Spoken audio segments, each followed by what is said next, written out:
who was a rear gunner on these aircraft during the war. Ladies and gentlemen, the Battle Memorial Flight in Lancaster.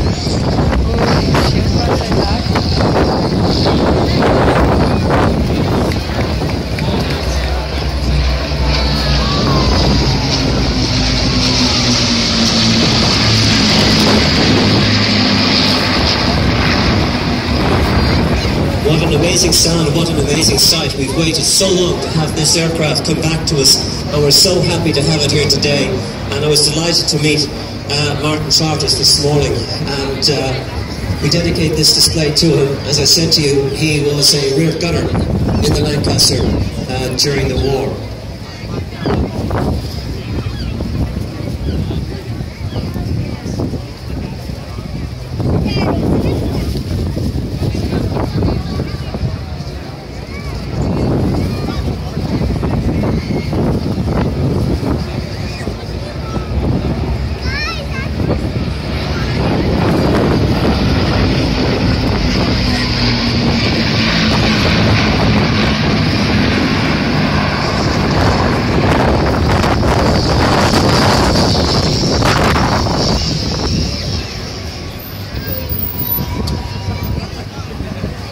What an amazing sound from 4 Merlin engines.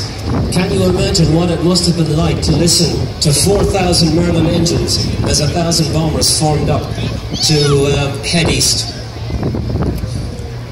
The Avro Lancaster is probably the most famous and successful RAF heavy bomber of World War II. And it is as a legend that it lives on today, and the contribution made by the aircraft and its crews to the freedom of the nation will hopefully never be forgotten.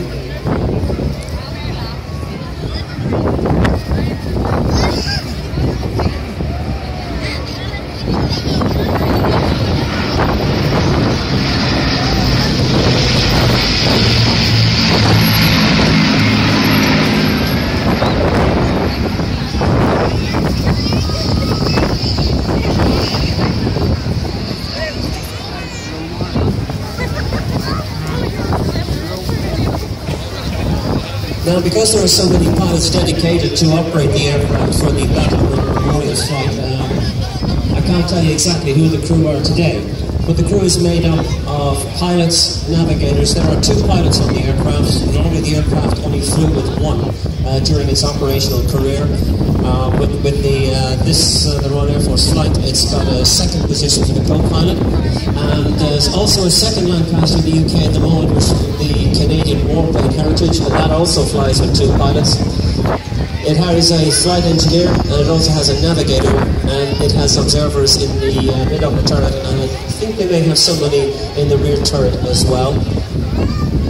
The planes come from the heavy aircraft of the Royal Air Force, and they're currently flying the Hercules, and during its time they were flying in the Nimrod, and also one of the guys flying it is now on the C-17 Globemaster, so they have lots of multi-engine experience and time, and their weekends then are taken up during the summer season flying this fabulous aeroplane.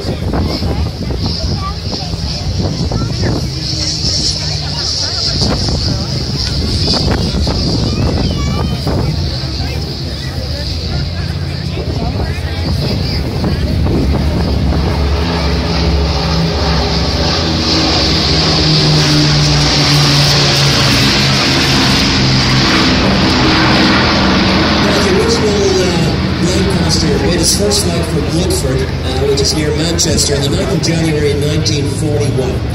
And the first production aircraft made flew that year on the 31st of October. And the first unit to receive it for operations occurred on Christmas Eve in 1941 with number 44 Squadron at Waddington.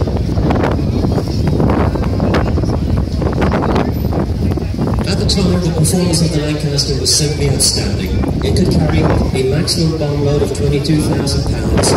Its maximum level of speed with the full load, it could go to 15,000 feet, was 275 miles an hour, and it could cruise routinely at altitudes above 20,000 feet, and it would get awfully cold up there, as you can imagine, with minimal heating on the aircraft and all the gaps where you'd have the gun turrets, etc.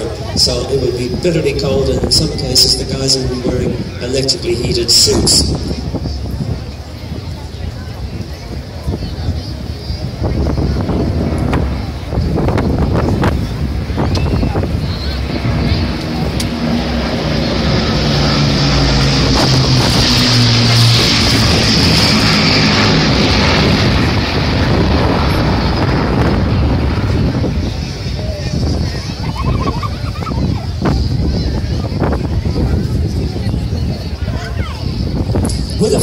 load, the aircraft had a range in excess of 1,500 miles. The Lancaster's performance, the ruggedness, reliability, and many of its sheer charisma endeared it to its crews, who were proud to fly this famous thoroughbred.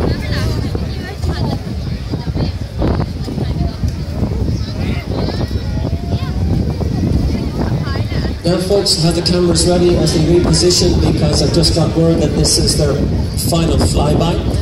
An impressive total of 7,377 Lancasters were built between 1941 and 1946. In total, 125,000 aircrew served in Bomber Command during World War II. Over 73,700 of them became casualties, either killed, wounded or shot down, and made POWs.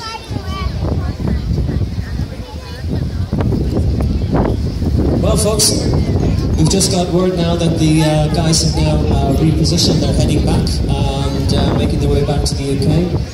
So as I said to you, the best way to enjoy the Lancaster was to listen to it. I hope you enjoyed it. Now from slightly further afield,